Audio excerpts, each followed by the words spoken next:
Bonjour tout le monde. Alors aujourd'hui, on s'est levé à 5h15 pour aller visiter un couvent. Encore en activité, c'est 4 heures de transport d'ici. Donc on va y aller assez tôt pour pas que ça nous prenne toute la journée et qu'on rentre trop tard. Donc on est fatigué, 2 heures de train devant nous. On va se rapprocher de la frontière, on sera pas trop près non plus, mais assez proche pour pas avoir le droit de faire voler le drone. Frontière russe, je précise. Oui, frontière.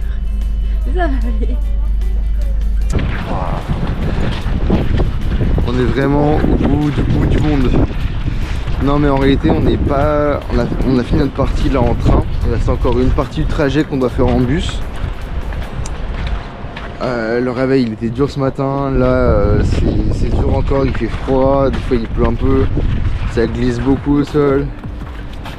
Il y a des journées comme ça on n'a pas envie d'être dehors. Bah, là c'est ce genre de journée là je pense. Et puis voilà. Donc la bus, et puis après on arrivera au couvent du coup vers 10h et quelques je pense. Et puis on sera vraiment pas loin du tout de la frontière avec l'Allemagne. Avec la Russie pardon. Je suis vraiment fatigué. Avec la Russie. Et bah là ce train typiquement qu'on a pris, lui il allait à la frontière avec la Russie. Donc ça fait bien de se dire qu'on est vraiment collé à la Russie quoi. Alors que c'est un moment de tension sans précédent. Alors on se balade pour trouver un endroit où se mettre au chaud en attendant le bus avec Ella, et on est tombé sur une petite église orthodoxe russe qui est vraiment sympathique. Je vais essayer de vous montrer un peu plus en détail.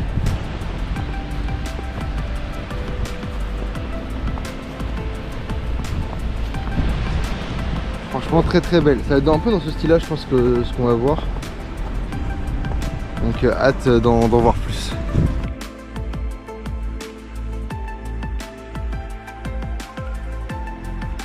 On arrive enfin devant du coup le couvent. Donc c'est un couvent, je sais pas, c'est comment ça s'appelle? Orthodoxe, merci. Un couvent orthodoxe. Alors ça fait très russe. Forcément on est vraiment pas loin de la Russie.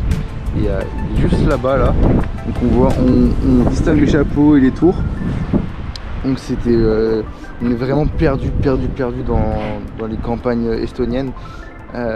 C'est très sympa d'être dépaysé, et à la fois c'est un peu flippant parce qu'on est vraiment les seuls touristes quoi. Oui, je sais pas trop comment ça marche, on veut pas mal faire. Donc c'est spécial comme sensation d'être tout seul, mais très sympa. Là pour le coup c'est l'aventure profonde, hein. C'est un dépaysement total. Il parle plus anglais. Et il parle plus anglais, ouais. Donc c'est Google Traduction fort, hein. Le téléphone il est appréciable. Et de base je voulais emmener le drone pour faire des plans du couvent au moins de l'extérieur.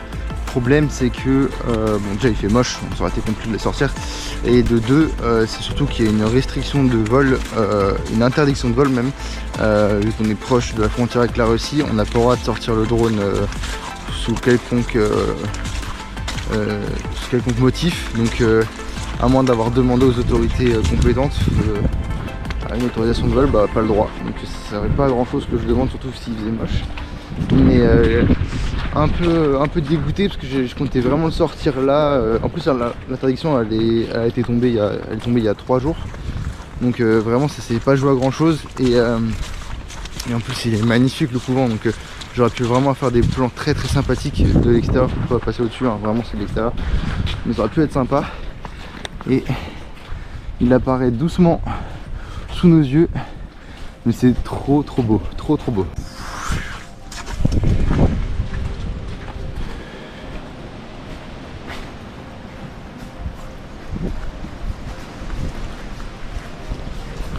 Donc pour ma part, pour moi c'est la première fois que je suis dans un couvent, je sais pas pour toi. Je crois que j'en ai déjà visité un avec ma famille. Ah ok, bah moi c'est vraiment la première fois. C'est très spécial d'être dans un lieu en fait qui est religieux, où des personnes vivent en fait. C'est pas un lieu juste touristique comme ça, où des fois de temps en temps il y a des prières. Non, c'est vraiment, bah, typiquement quand on est descendu du bus, il y a une personne qui faisait sa prière juste en sortant du bus. En fait elle est descendue, elle est en face du lieu, elle a prié directement. Donc on sent que bah, y a des fortes croyances, et ça va être quelque chose d'assez unique je pense comme expérience.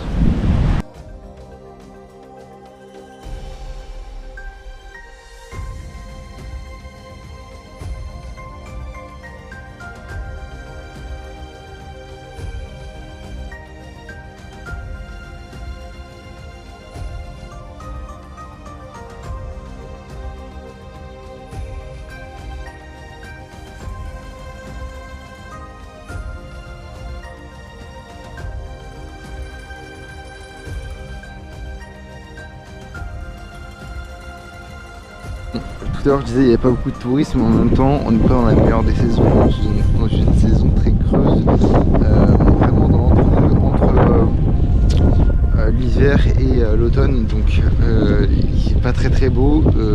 La neige quand elle tombe violemment. Là il y a des grosses rafales de vent depuis tout à l'heure, on voit les sapins qui se plient un peu. Bah là typiquement on a un arbre qui est à moitié en train de tomber ici. Et puis voilà, donc bah, c'est pas la meilleure saison la plus agréable en tout cas pour l'été.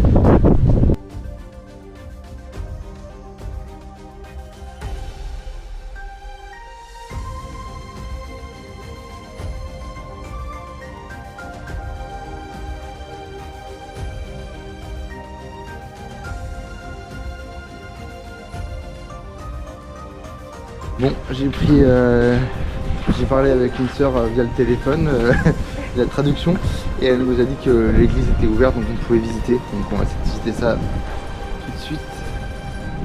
La porte est lourde.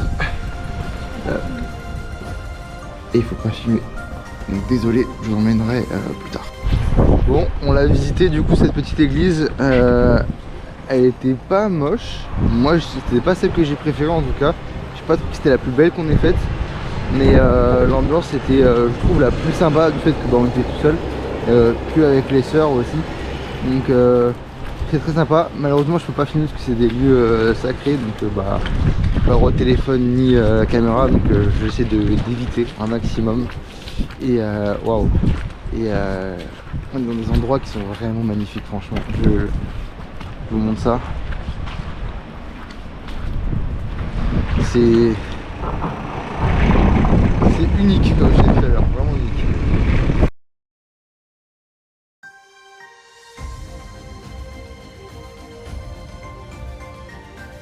Donc là on est dans le panneau qui explique un petit peu le plan du couvent. Et il est franchement assez grand. Nous on est par là en gros, si je dis pas de bêtises, dans cette zone là. Et ça va vraiment jusque là-bas quoi.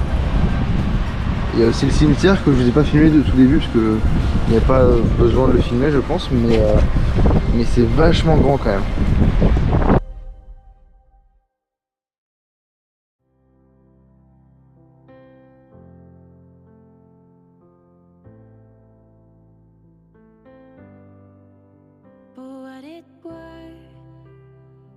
I'm a daydream believer, but the times have been changing, they say.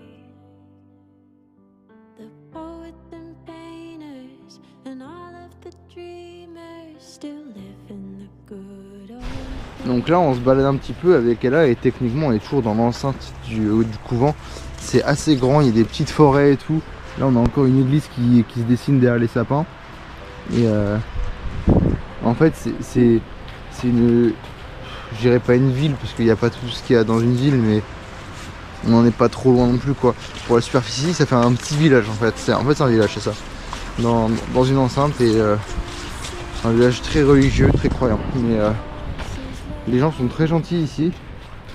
Il fait juste très froid.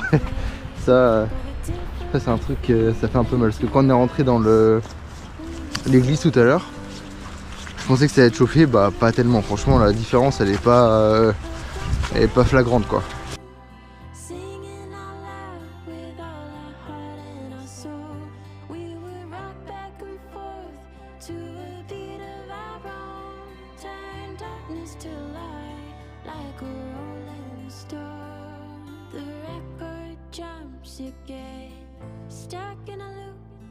The young people say that they're fine, but I know they will miss me and Eleanor Rigby and the times that we came alive. Bon, on a déjà fait un petit tour sympathique. Je sais pas si on peut rentrer par là, je pense que oui.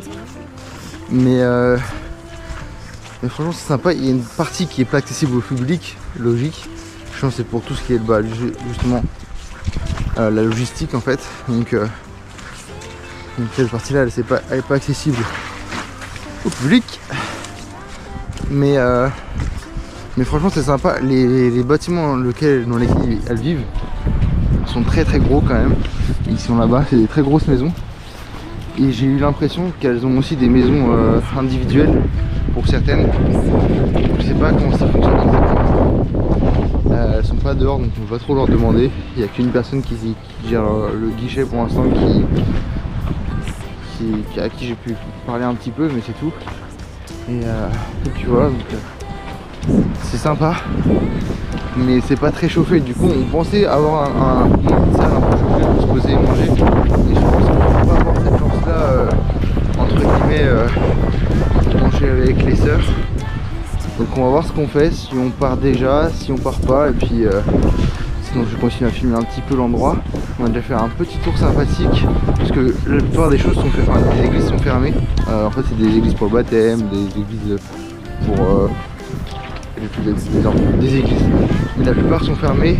On a vu des gens de l'entretien qui sont venus en ouvrir une tout à l'heure avec une énorme clé médiévale, c'était très cool.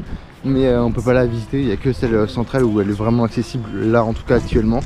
Donc les bâtiments sont jolis, mais on a déjà fait le tour en soi. On pensait que ça allait nous prendre un peu plus de temps que ça quand même. Mais c'est juste, en vrai c'est trop beau quand même, hein. L'architecture qui est là, là-bas, bah, c'est très russe quoi. On sait qu'on est en ex-Russie quoi, vraiment c'est quelque chose.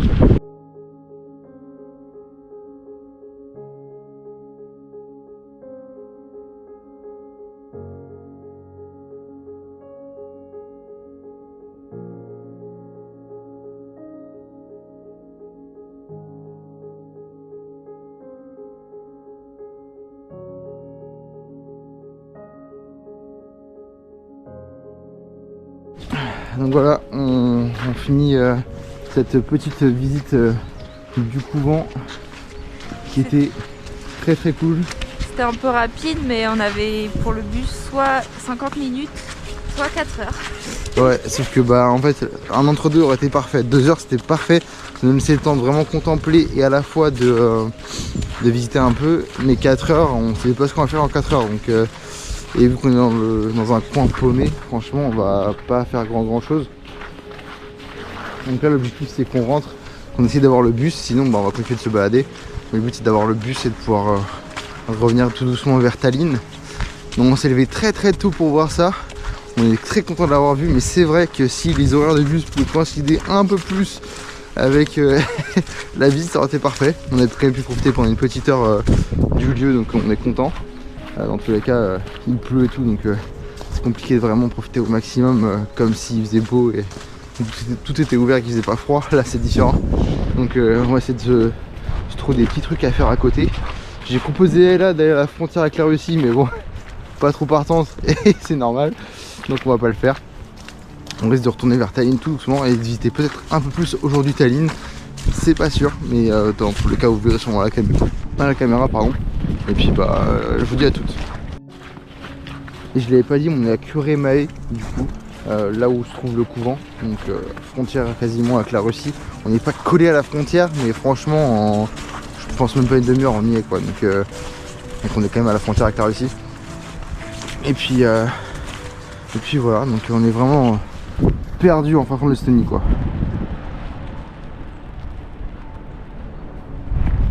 Et là ici il y a la partie cimetière du coup que je vais pas trop filmer, mais franchement c'est très sympa. Ce lieu il sort un peu de l'ordinaire quoi.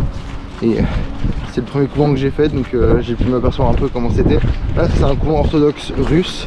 Je me demande comment c'est un couvent classique en France, mais un couvent catholique en France, mais on en fera peut-être un à notre retour, c'est pas sûr. Et là il est en train de me dire qu'il y a un chat. Petit chat. Oh. Moi je prends le bus pour le chat. On le prend dans le bus. Non, il était avec la dame. Cool chat. Du coup je disais, nous on est près ici en fait sur la map. Donc là vous avez toute l'Estonie et là c'est la Russie. Donc on est vraiment pas loin du tout quoi. Et ça se sent parce qu'en fait tout est écrit en russe, personne parle anglais, enfin c'est très différent de Tallinn pour le coup, où les gens parlent un petit peu anglais quand même. Bon, après 2h30 de bus, on s'est cassé un peu le dos. On est enfin retourné sur Tallinn avec Ella. Il nous restait 2-3 choses à visiter sur la ville et donc on va les faire aujourd'hui. Demain, départ de Tallinn pour un autre point dont je n'ai même plus le nom. Je n'ai plus les noms des endroits où on va. Et puis voilà, donc c'est notre dernier jour sur Tallinn. Demain on se balade dans un nouvel endroit. Au programme pour la journée de demain, visiter la prochaine ville dans laquelle on va, la mer ou les lacs qui sont autour, je sais plus, et il y a un cratère formé par une météorite à aller voir aussi, donc des trucs assez sympas. Et puis on vous emmène toujours avec nous, et puis j'ai rien d'autre à dire. Voilà, pour l'instant on va marcher un peu dans la ville histoire de dégourdir un petit peu les jambes.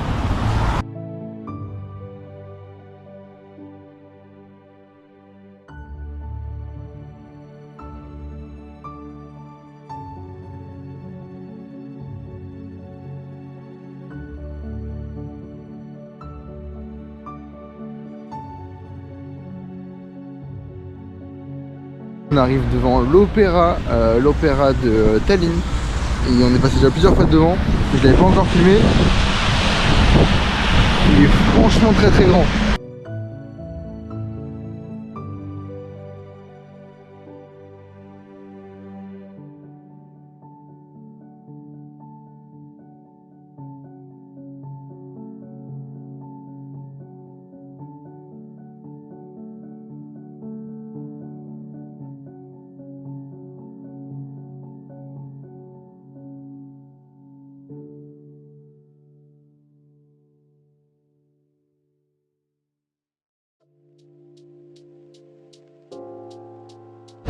Bon, pour conclure cette vidéo, on va aller visiter la pharmacie normalement qui est ouverte, qu'on voulait faire hier, qu'on n'a pas pu le faire parce qu'elle était fermée.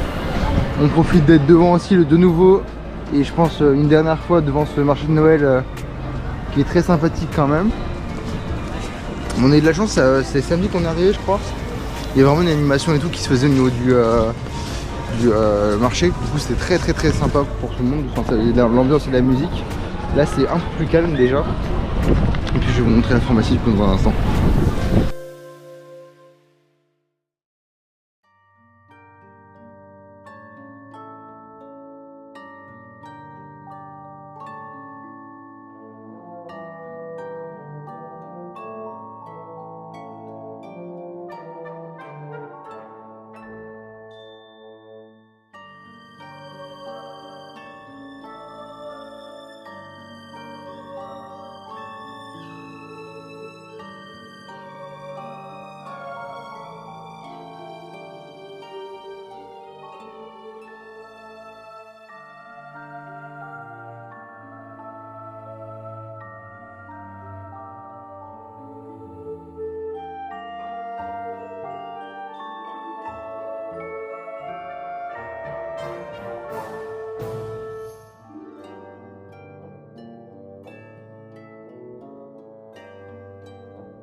Pour la petite anecdote, donc on a lu avec Ella quelques informations sur la pharmacie actuelle et alors c'était de 1582 à 1911. Il y a une famille ici qui s'est succédée sur 10 générations et qui ont du coup eu la pharmacie pour eux. Et la petite anecdote, c'était que le plus vieux des enfants à chaque fois devait s'appelait Johan, et je crois, et devait devenir du coup gérant de la pharmacie. Voilà, donc il n'a pas trop le choix. Sur 10 générations en plus.